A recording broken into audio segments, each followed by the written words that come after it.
Section 3. You will hear a conversation between a student, Andrew, and a student advisor, Monica, about a diploma course. First, you have some time to look at questions 21 to 25.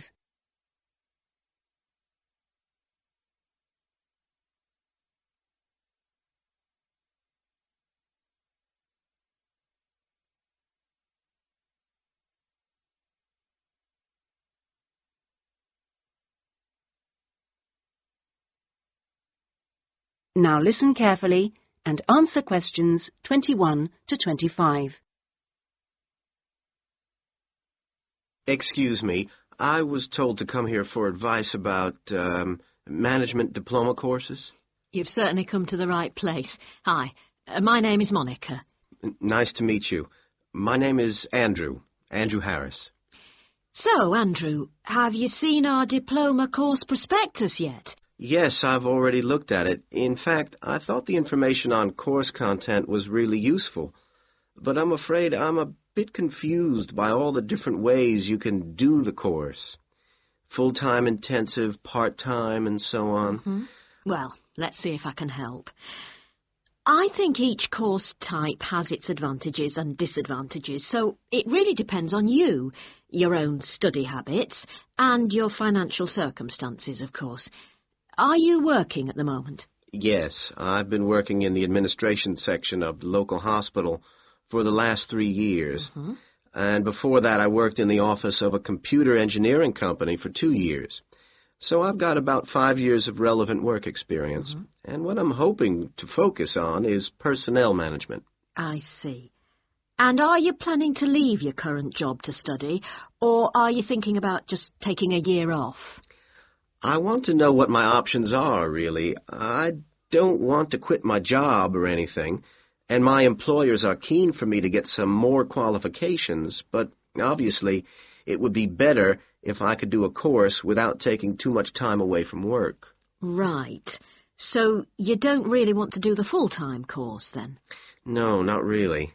It's also a question of finances. You see, my office have agreed to pay the cost of the course itself, but I would have to take unpaid leave if I want to study full-time, and, well, I don't think I could afford to support myself with no salary for a whole year. Okay. Well, you have two other possibilities. You could either do the part-time course, that would be over 2 years, and you wouldn't have to take any time off work, or you could do what we call a modular course. You could do that in 18 months if you wanted, or longer. It's quite flexible, and it would be up to you. So what does the part-time course involve? For that, you would join an evening class and have a lecture twice a week. Then you'd have to attend a seminar or discussion workshop 1 weekend a month. What kind of coursework would I have to do? Well, it's a mixture. You'd be expected to write an essay each month, which counts towards your final assessment. You have a case study to do by the end of the course, which might involve doing a survey or something like that. And also you need to hand in a short report every 4 weeks.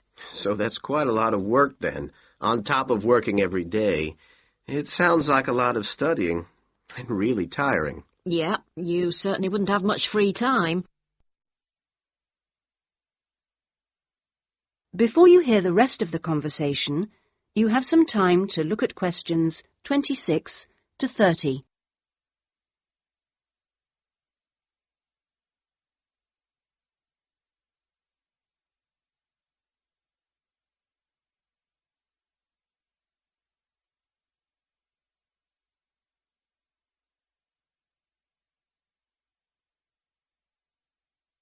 Now listen and answer questions 26 to 30. What about the modular course? What would I have to do for that? Well, that's where you get the opportunity to study full-time for short periods. That way you can cover a lot of coursework and attend lectures and seminars during the day. And each module lasts for 1 term, say about 12 weeks at a time. There are obvious advantages in this. The main one being that you can study in a much more intensive way, which suits some people much better. And how many of these modules would I have to do to get the diploma?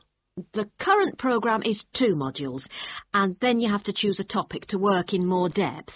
But you can base that on your job, and so you don't need to be away from the office. And how long it takes is up to you. Mm-hmm.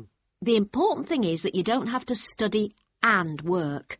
You can focus on one thing at a time. Yes, I can see that. It certainly sounds attractive. It would be more expensive, though. I mean, I'd have to support myself without pay for each module. That's true, so that might be a problem for you. Look, why don't you talk this over with your employers and then come back? That is the end of section 3. You now have half a minute to check your answers.